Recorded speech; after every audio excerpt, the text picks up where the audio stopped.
இன்னைக்கு Jan 13 மெடிசனில் Nobel prize வாங்கின சிட்னி பிரெனர் அவர்களோட பர்த்டே. சவுத் ஆப்பிரிக்காவில் 1927 பிறக்கிறாரு. 15 வயசுலேயே ஹையர் செகண்டரி முடிச்சிடுறாரு. பிஎஸ்சி அனட்டாமி அண்ட் ஃபிசியாலஜியில் டிகிரி வாங்குறாரு. அப்போது செலவுகளை சமாளிக்கிறதுக்காக பார்ட் டைம் ஒர்க்காக லேப் டெக்னீஷியனாக ஒர்க் பண்ணுறாரு. 1945 இவரோட ஃபர்ஸ்ட் சயின்டிஃபிக் ஒர்க் பப்ளிஷ் பண்ணுறாரு about genetic code. 1946 department of அனட்டாமிக்கு இவரை இன்வைட் பண்ணுறாங்க ஃப்ரம் ஆக்ஸ்போர்ட் யூனிவர்சிட்டி. இவரோட மெடிசன் படித்தது பாதியிலேயே நிற்கிது. ஸோ இவர் அகைன் மெடிக்கல் ஸ்கூலுக்கு போய் மெடிசனை கம்ப்ளீட் பண்ணுறாரு. Structure and function of chromosome related articles எழுதி வெளியிடுறாரு. இவர் மற்ற சயின்டிஸ்ட் கூட சேர்ந்து செல்கள் பற்றி ரிசர்ச் பண்ணுறாங்க. டிஎன்ஏ பற்றியும் கண்டுபிடிக்கிறாங்க. 20 இயர்ஸ் கேம்பிரிட்ஜ் யூனிவர்சிட்டியில் டிபார்ட்மெண்ட் ஆஃப் மெடிக்கல் ரிசர்ச் கவுன்சிலில் ஒர்க் பண்ணுறாரு.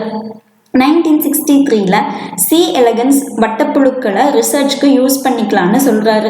ஈஸியாக உற்பத்தி பண்ணக்கூடிய சி எலகன்ஸை வச்சு ரிசர்ச் பண்ணுறதுனால மரபணு மூலமாக வர பிரச்சனைகளுக்கு சொல்யூஷனும் கிடைக்குது. இதுக்காக இவருக்கு 2002 மெடிசனில் நோபல் ப்ரைஸும் கிடைக்குது. இன்னும் நிறைய அவார்ட்ஸும் வாங்கியிருக்காரு. தென் ஜெனட்டிக் கோட் சம்மந்தமான ப்ராப்ளம் ரிலேட்டட் ரிசர்ச் பண்ணுறதுக்கு சவுத் ஆப்பிரிக்காவில் ஒரு மெடிக்கல் காலேஜில் லெபார்டரி ஒன்று ஓப்பன் பண்ணியிருக்காரு. இவரோட கடைசி காலம் வரைக்கும் அறிவியல் அண்ட் பயாலஜியில் என்ன ஆராய்ச்சி பண்ணலான்னு யோசிச்சுட்டு இருந்திருக்காரு.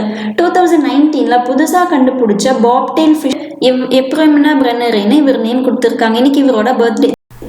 இன்னைக்கு பர்த்டே செலிப்ரேட் பண்ணுற எல்லாருக்கும் ஹாப்பி பர்த்டே.